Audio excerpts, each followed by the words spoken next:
Hey guys, welcome to TST Garage. I'm Bart, and today in this video, I'll be showing you how to install the TST Industries brake light modulator on your bike. Now, a brake light modulator, sometimes called a strobe, sometimes called a brake light flasher, what it does is basically enables you to install some electronics on your bike so that when you press your brakes, the brake light flashes in some kind of pattern and alerts the drivers behind you that you will be stopping.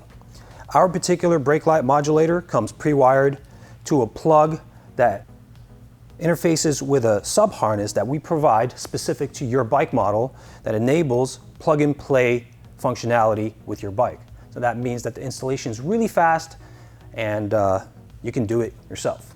Now, the electronics inside, we do have the ability for you to program this unit to 3 different functions and then subsequently adjust the rate of the effect to your liking. Our first programmable mode is strobe alert. This mode will produce 9 flashes and then stay solid for the duration of the brake engagement. Second one is intermittent pulsar. Each cycle will flash 10 times and then pause, and then these cycles will repeat for the duration of the brake engagement. The last available option is pulsar, and this one just basically provides continuous flashing for the duration of the brake engagement. Now we'll show you how to install this. It's really simple.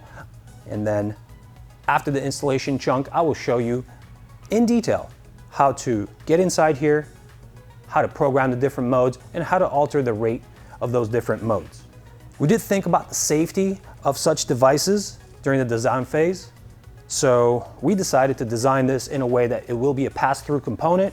In case you experience a failure on board here, it will just pass through your normal brake function, which means you press your brake light lights up, there's just no effect.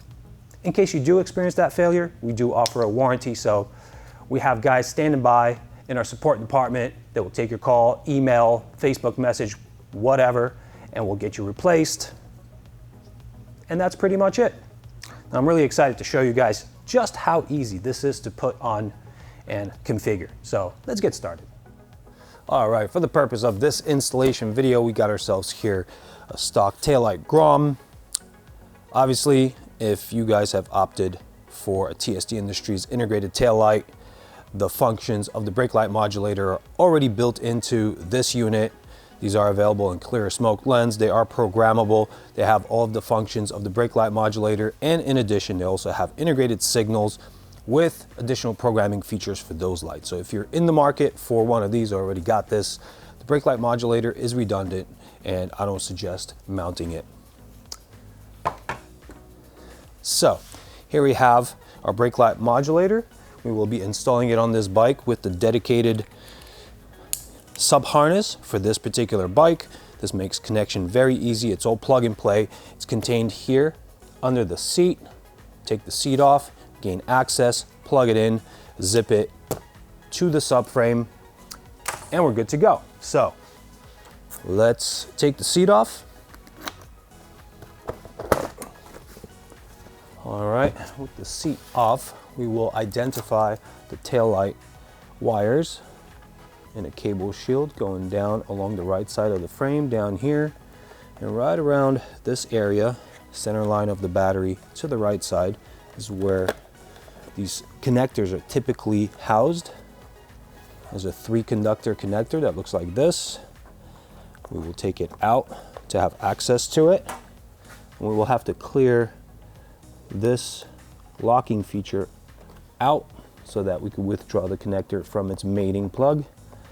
What I like to do is use a small flathead screwdriver and pry up on the locking feature here, and that permits me to disconnect these guys. Now I'll grab our vehicle specific harness. There's only one way to plug it in. It has identical plugs, so no worries there. Push it in until it makes an audible click, and then we'll have to distribute the bulk here, make sure all the wires can still be contained. Let's first take the modulator connector and pass it under this frame component. There's pretty easy access there. All right, we're looking good. Everything's back to normal here in this area, and we have our modulator connector here. This connection is very simple. Find a lock keying mechanism, push it in until you hear an audible click, and then we will distribute the bulk. What I like to do is pass the extra wiring and connector in between the battery and the sub tray there, making sure everything is still possible to be contained. And then it's just a matter of where we're gonna mechanically attach this unit. Now, this is just an installation, so look in the next module of this video for the method of taking this cap off, programming, and going through the modes. Make sure you do that ahead of time, because once you tie this off to the frame, if you want to get in there, you'll have to cut it off. Our brake light modulator comes with 2 cable ties. They were designed to fit into this channel here for the purpose of tying off to a frame and not moving around. So since we have the seat hooks that hook in from the back to the front right around these components, and they only protrude about this much from here, this from here forward is a pretty safe area to tie our modulator off. This is a pretty good area here. I will make my installation here. Now, quick note, if you want to put it somewhere else, just make sure that the grommet is lower than the top. It is a rubber grommet. It resists moisture entering the electronics, but you know, if it were to be upside down, you get a lot of water on it. There is a chance something may penetrate, so let's do a smart installation and have the grommet lower. I like to keep things pretty loose before I decide that everything's ready to go and I want to tighten down. Like I said, 2 of these zip ties come with the kit, so we have the ability to tie off another area somewhere. We can go around the frame, we can go around this component. I tend to like to tie off to the same other component. In case you need to take your battery off, it'll be easier. Now, please don't clamp around the grommet, clamp around the actual wires.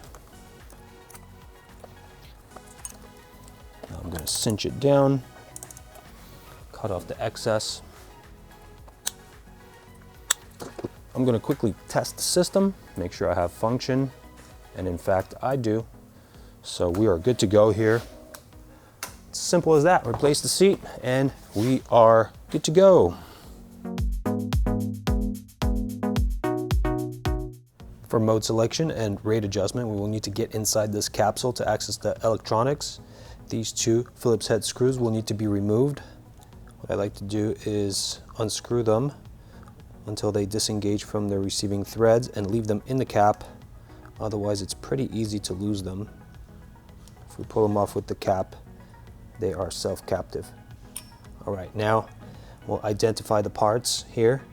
This button is the mode selector, and this potentiometer is your rate adjuster.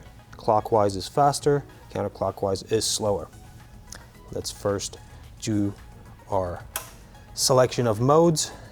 With the brake pressed, press the button once to toggle to the next available program.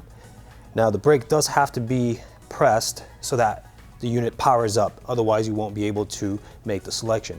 If you find that you've pressed the button but the selection has not been changed, just do it again with the brake pressed. So now we will go on to the next program. Press the brake once more, press the button once, and now you're in the next mode. Now we've switched twice, so pressing it one more time will return to the original mode that your unit arrived in. Now for rate adjustment, we'll be using the potentiometer. With the brake pressed, we can turn it clockwise to make it go faster, counterclockwise to decrease the rate. Now in brake alert, you will only have 9 flashes to make your adjustment, and then it'll stay solid.